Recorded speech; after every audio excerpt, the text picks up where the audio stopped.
War is not always won by gunpowder or steel tearing through the sky.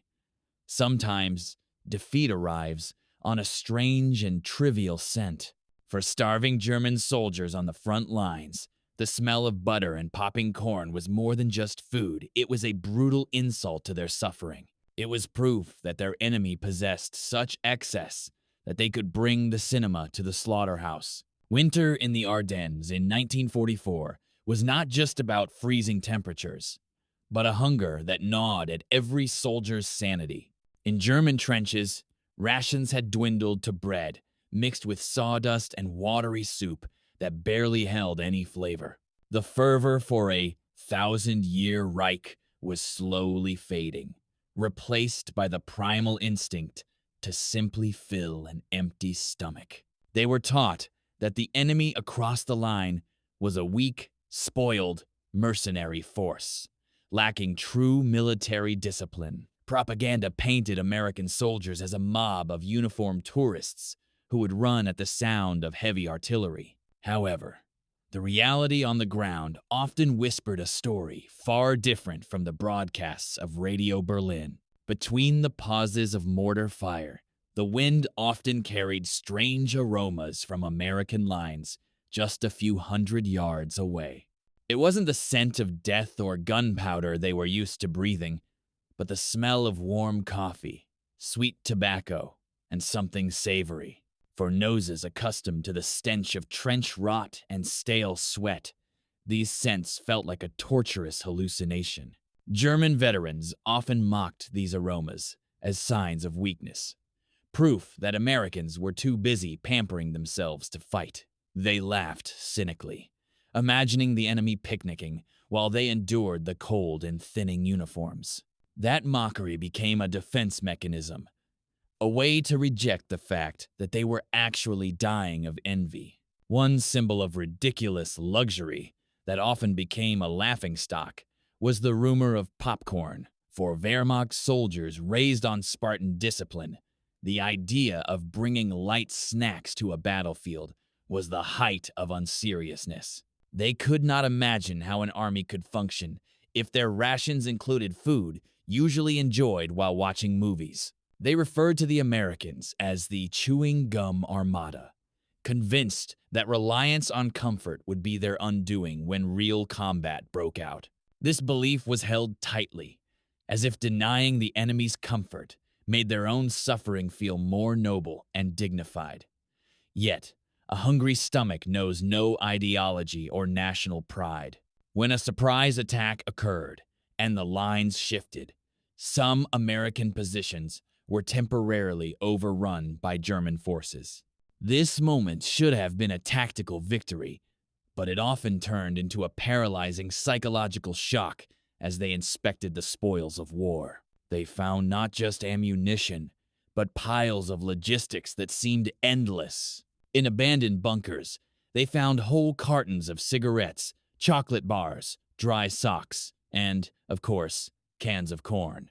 Seeing this abundance, the narrative of a weak enemy began to feel wrong in the minds of ordinary soldiers. How could a weak nation ship logistics this good across an ocean, while they themselves struggled to find decent boots? However, years of indoctrination do not vanish overnight, and they still tried to scorn what they found. They ate the captured chocolate greedily, yet their mouths still spewed insults about how soft soldiers needed sugar to fight. Popcorn, in particular, was viewed as the most absurd symbol of a shallow and childish American culture. Officers often forbade their troops from enjoying these spoils for too long, fearing that comfort would weaken their fighting spirit. But the damage was done. Seeds of doubt had been planted with every bite of food that tasted far better than their own state rations.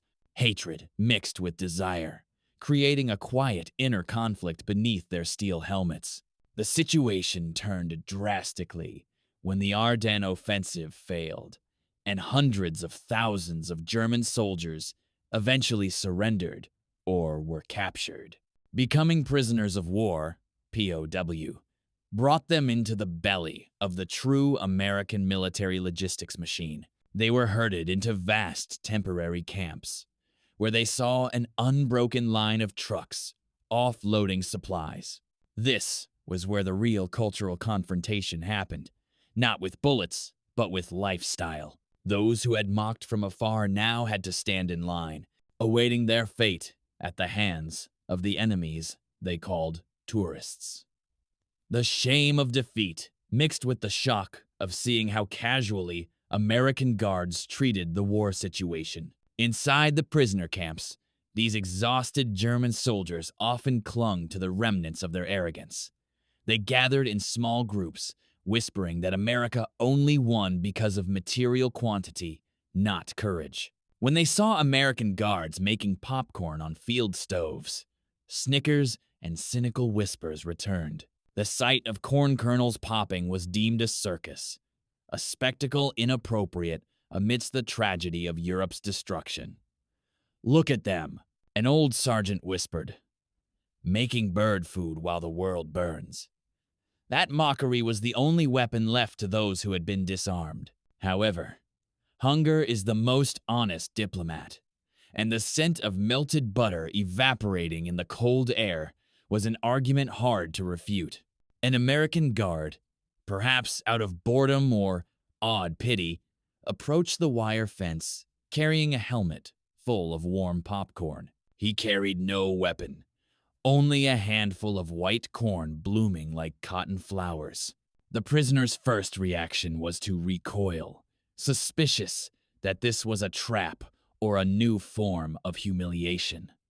They stared at the food with forced disgust, trying to maintain the dignity of a crumbled nation. But the guard simply shrugged, set the helmet on the ground, and stepped back while lighting a cigarette. Silence enveloped the group of prisoners, their eyes fixed on the thin steam rising from the helmet. One of the youngest soldiers, likely only a teenager not fully poisoned by propaganda, dared to step forward. With trembling hands, he took a pinch of popcorn, while his comrades held their breath, waiting for what would happen. He placed it in his mouth, and a crisp sound broke the tension of the heavy, cold air. There was no poison, no explosion, only a savory and slightly salty taste melting on a tongue long numb. His facial expression changed from fear to innocent confusion, as if he had just remembered what it felt like to be human. Seeing the young soldier continue to chew without dying, one by one the other soldiers began to approach, hesitant at first, then growing bolder. Insults about bird food and spoiled tourists vanished instantly, replaced by the sound of ravenous chewing and sighs of satisfaction. In minutes, the helmet was empty, and they looked at each other with gazes difficult to interpret. It was the moment where walls of ideology crumbled because of the most trivial thing, a movie snack. They realized that this good taste wasn't just about flavor, but about a system capable of providing comfort, even in hell. America wasn't weak because they ate popcorn.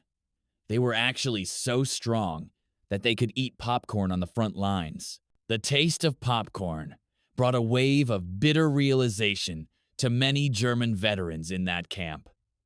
They remembered their families back home boiling potato peels and watering down soup just to survive. The contrast between the enemy's abundance and their own nation's destitution created a deep psychological wound. They realized that they had been lied to for years about the scale of their opponent's industrial power. The popcorn became a symbol of total defeat, not because of brilliant generals, but because of unstoppable logistics.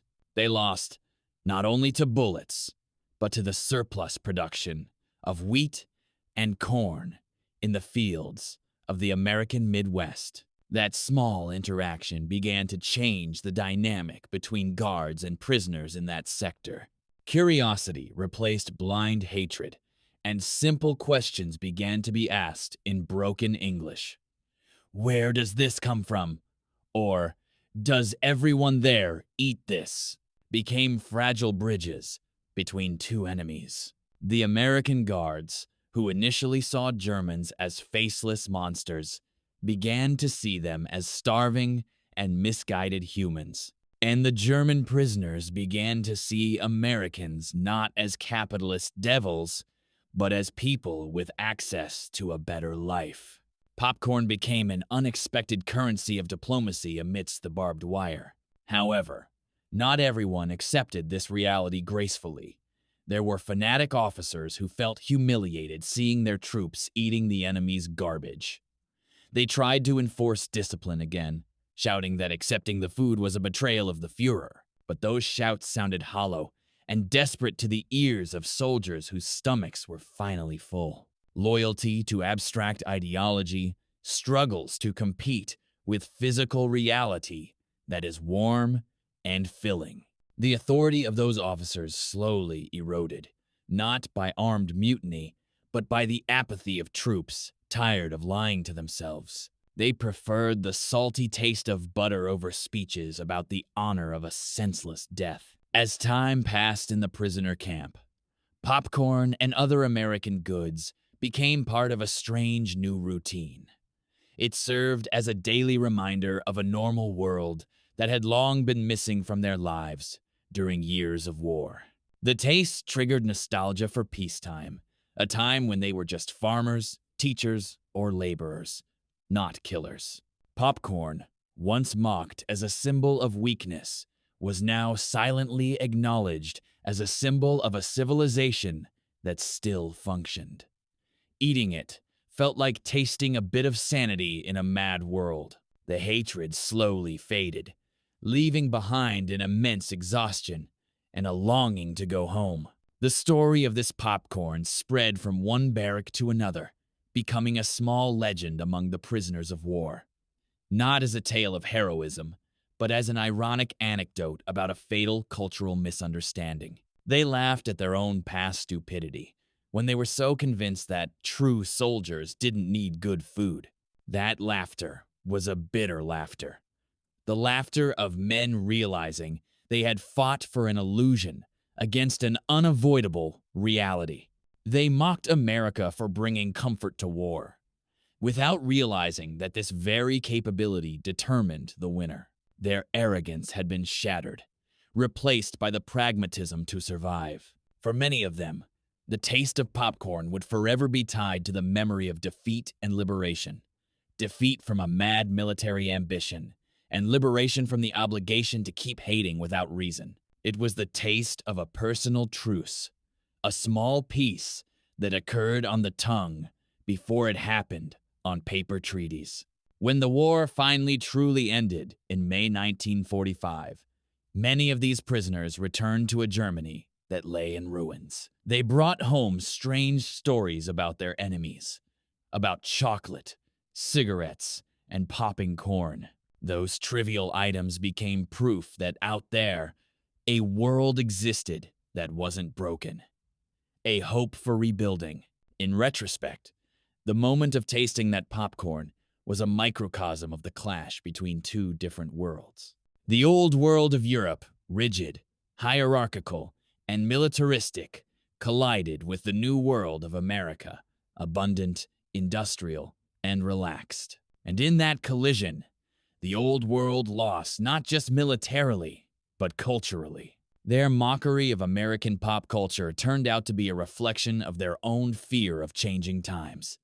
They feared what they didn't understand, and they hated what they couldn't have. When they finally tasted it, the fear vanished, leaving a void slowly filled by adaptation. Popcorn on the battlefield taught the brutal lesson that logistics are the backbone of every modern victory. Fighting spirit and fanaticism might win battles, but supply trucks and food factories win wars. German soldiers learned the hard way that heroism cannot be eaten. Those who survived the prison camps often looked back on that moment, not with resentment, but with wonder. How strange fate is that the enemy they wanted to kill was the one who fed them cinema snacks. The line between friend and foe blurred when the stomach was full. Decades later, the narrative of a soft America had been completely buried by history. Old German veterans might smile wryly if they saw a modern cinema and smelled popcorn everywhere. For them, that scent wasn't about movies, but about the cold of barbed wire and the warmth of returning humanity. It was a reminder that beneath uniforms and propaganda, humans remain fragile biological beings. The desire to taste something good, something normal, is universal. And sometimes, it takes total defeat to be able to appreciate such small things again. In the end, the war took everything from them: their youth, their beliefs, and their national pride. Yet, amidst that loss, they regained a simple sense. The taste of corn, butter, and salt became a bridge back to the land of the living. They used to mock it as food for the weak, without realizing that the ability to enjoy small things in the middle of a storm is true strength. And when they finally swallowed it, they didn't just swallow food, but they also swallowed their own pride. World War II left behind millions of stories of courage and cruelty, but the small stories of human interaction are often the ones that leave the deepest mark. The moment when mockery turned into acknowledgement was when the mask of the monster fell away, leaving only tired and hungry men. History records great victories and peace treaties, but for soldiers on the ground, peace often starts with the trivial, a strange taste on the tongue. Realizing the enemy across the way is also human, and that this war, in the end, was a tragic futility.